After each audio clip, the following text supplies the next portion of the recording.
Hi everyone, good morning. I'm going to take up this editorial segment, and one request I have received from our viewers that Hindi translation is also required. So I'll be giving a Hindi translation. So let's begin with this editorial segment. Surat symptoms on the BJP and the elimination of political contest. So eliminate word eliminate का मतलब है हटा देना, किसी चीज़ को arrays कर देना, और एलिमिनेट से ही बना है elimination. That's what the meaning is. And the BJP is resorting to the foulest means to eliminate any opposition. किसी भी अपोजिशन को वो फिर से रीसॉर्ट कर रहे हैं, फिर से उसको सॉर्टिंग कर रहे हैं. सॉर्टिंग करने का मतलब है कि उसको फिर से छांटना. इसको हम लोग हिंदी में कहते हैं छटनी. A malady that enfeebles Indian democracy, the elimination of contest at the level of ideas and political mobilization. काफ़ी इंपॉर्टेंट वर्ड्स हैं इस सेगमेंट में. सबसे पहला वर्ड है मैलेडी. तो मैलेडी वर्ड आपने पहले भी सुना होगा. मैलेडी का मतलब है एक डिजीज़, ठीक है. तो और यहाँ पे इनफीबल वर्ड आ रहा है. इनफीबल का मतलब है किसी चीज़ को कमज़ोर करना. So this is malady that is coming as a noun and this means disease.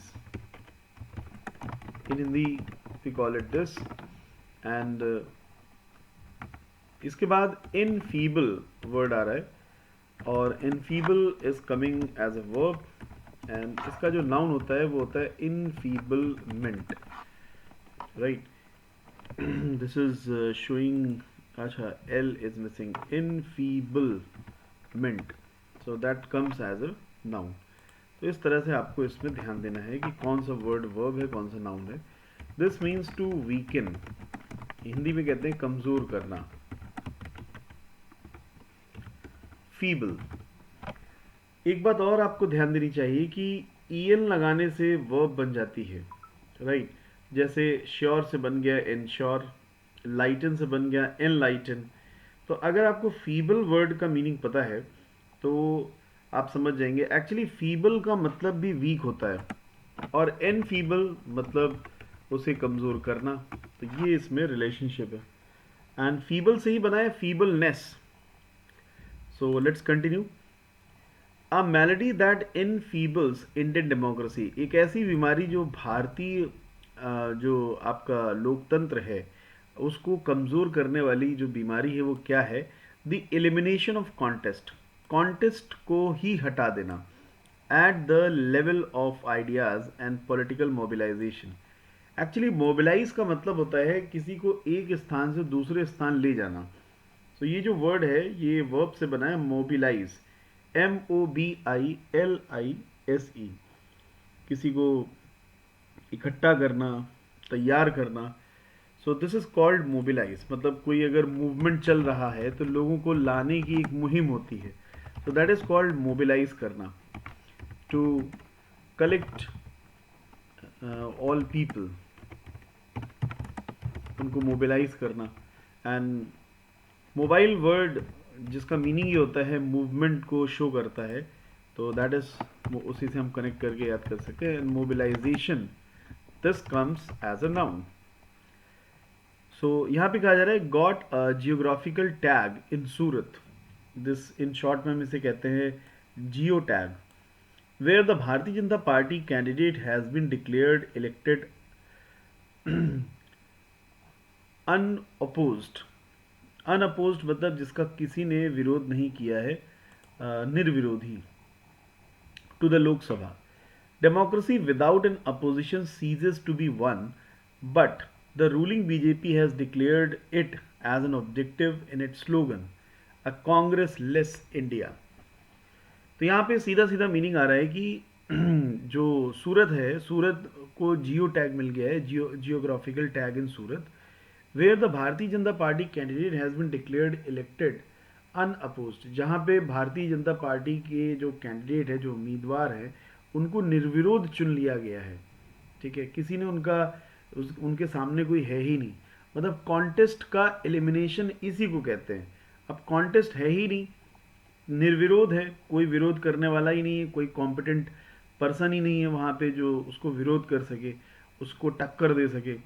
तो this is what the main difference is, और यही वो पैसेज में हाईलाइट किया जा रहा है कि कॉन्टेस्ट का अगर एलिमिनेशन ही हो जाए तो फिर क्या बात है, right? Democracy without an opposition ceases to be one, but the, अब यहां पे कहा जा रहा है democracy without an opposition ceases to be one, मतलब बिना अपोजिशन के जो लोकतंत्र है वो सीज होता है। सीज माने रुकना, कहीं एक जगह पर आकर के उस चीज़ का अंत हो जाना, राइट? तो कॉन्टेस्ट होना चाहिए, आइडियली कॉन्टेस्ट होना चाहिए, that's what it wants to say. But ruling BJP has declared it as an objective in its slogan, a Congress-less India. Ruling BJP ने अपने स्लोगन में कहा है कि भारत में कांग्रेस पार्टी रहेगी नहीं, मतलब कांग्रेस को एकदम खत्म कर देना है। Such an intent, intent means इरादा, is in itself authoritarian.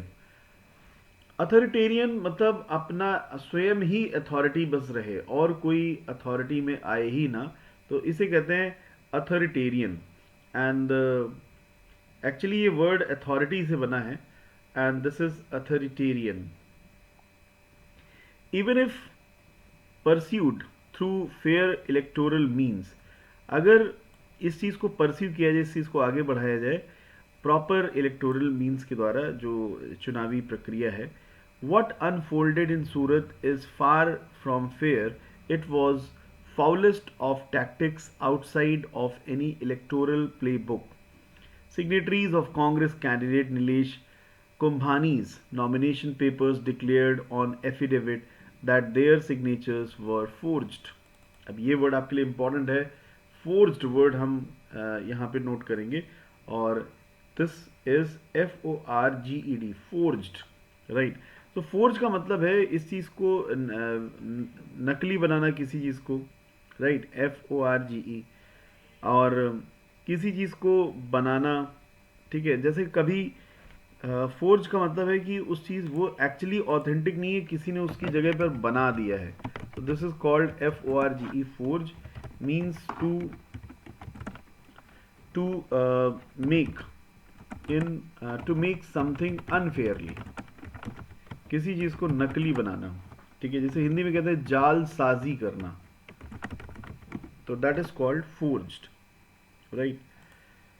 All political parties routinely filed a dummy candidate to deal with unlikely event of the primary candidate's death or rejection of nomination papers. I hope these lines are clear. In Surat, Suresh Patsala, who was fielded by Congress as dummy, also had his nomination papers rejected after one of his proposers declared on affidavit that his signature too was forged. जालसाजी वाले signature है, नकली हैं. Either other candidates withdrew their nominations, leaving the BJP candidate Mukesh Dalal as the only one standing. He was promptly declared the winner of April 22 by Surat District Collector and also returning officer. उसे declare कर दिया गया था चूंकि बाकी कोई उसके सामने था ही नहीं. And the BJP began celebrations, और भारतीय जनता पार्टी ने उसके सेलिब्रेशन शुरू कर दिए. If at all unopposed election of the BJP candidate signifies, signify का मतलब है इस चीज़ को महत्ता में लाना, an absolute consensus among Surat's nearly 17 lakh voters, it is a silence that speaks loudly about a serious illness in India's democracy. ये मूक भाषा में शांत तरीके से बहुत तेज आवाज़ कर रहा है कि ये एक इलनेस है, भारतीय लोकतंत्र में सबसे बड़ी बीमारी है. This elimination of contest through the misuse of state power, money and misinformation has become a major threat to Indian democracy. Another candidate picked by the Congress in Gujarat not only left the party but also joined the BJP within a few days. कुछ ही दिनों में उसने BJP join कर लिया, party Congress को छोड़ करके BJP join कर लिया. Mr. Kumbhani's proposers were his brother-in-law, nephew, and a business partner, and the story of their forged signature does not sit well in a functioning democracy. Mr. Kumbhani is not protesting either. Protest means विरोध करना. He has gone incommunicado. ये बड़ा important word है और ये कई बार competitive exams में आता भी है. तो दिस इज इनकम्युनिकेटो. अभी देखिए इन लगने से ये बात तो तय है कि ये ऑब्वियसली इसका ऑपोजिट ही होगा. कम्युनिकेटो है तो इनकम्युनिकेटो का मतलब है संपर्क ही उससे वर्जित है, कोई भी कॉन्टैक्ट नहीं हो सकता है. That is called incommunicado. So incommunicative means without contact. इसे हम हिंदी में कह सकते हैं संपर्क रहित. कभी कभी कोई ऐसा कर देता है कि वो बात ही नहीं कर रहा है, मतलब no contact. Earlier this year, an election officer himself tampered with the ballot to declare the BJP candidate the winner in the Chandigarh mayoral election. पिछले इस साल की शुरुआत में भी एक इलेक्शन ऑफिसर ने खुद ही tampered with the ballot to declare the BJP candidate the winner. उसने बैलेट के साथ टैम्परिंग की और उसने बीजेपी कैंडिडेट को विनर घोषित कर दिया, ये कहा जा रहा है. एंड टैम्पर जो वर्ड है यहाँ पे, ये वो वाला टेम्पर नहीं है जो गुस्सा वाला है, ये TAMPER है, टैम्पर. तो टैम्पर का मतलब होता है छेड़खानी करना, किसी चीज़ के साथ खेलना. So that is the verb and this means to misuse something. छेड़खानी करना, टैम्पर. एंड ये जो वर्ड है टेम्पर, ये है जिसको आप लोग कहते हैं शॉर्ट टेम्पर्ड, मतलब जिसे जल्दी गुस्सा आ जाए. एंड ये वर्ड है टैम्पर, ये ध्यान देने की बात है. चलिए आगे बढ़ते हैं. Okay. Earlier this year, an election officer himself tampered with the ballot to declare the BJP candidate the winner in Chandigarh mayoral election, a result which was overturned by Supreme Court of India. जिसको supreme court of Bharat के supreme court ने उसको बाद में overturn कर दिया. Overturn का मतलब है उसको न करार दे दिया, मतलब उसको कैंसिल कर दिया. तो टर्न का ऑपोजिट है ओवरटर्न, राइट. और ओवरटर्न का सीधा मीनिंग आ रहा है उलट देना, उसके विरुद्ध अपना निर्णय दे देना. सो that is called overturn. This is overturn. So this is a verb, means to go against something.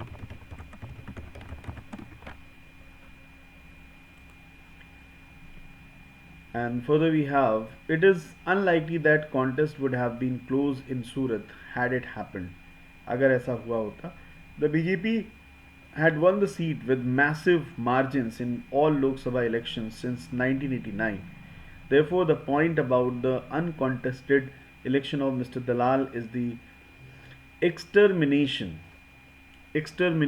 of the opposition. यहाँ पे जो वर्ड है exterminate, this is to be noted down. exterminate, EXTERMINATE. तो exterminate मतलब उस चीज़ को ख़त्म कर देना.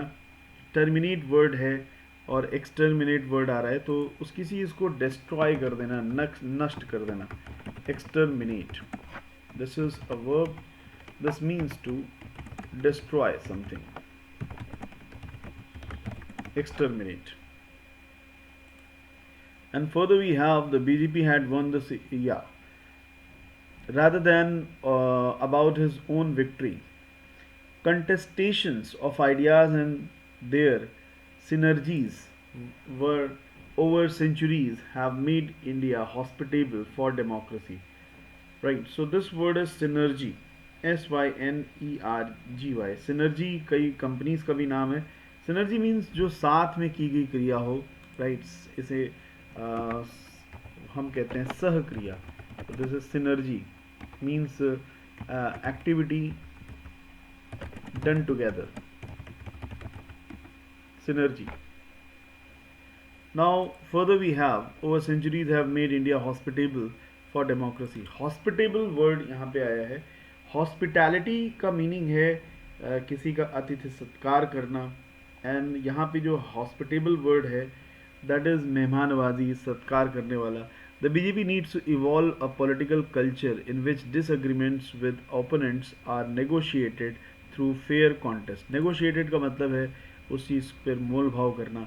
So this was all about the passage and मैंने हिंदी का भी मीनिंग इंक्लूड किया है.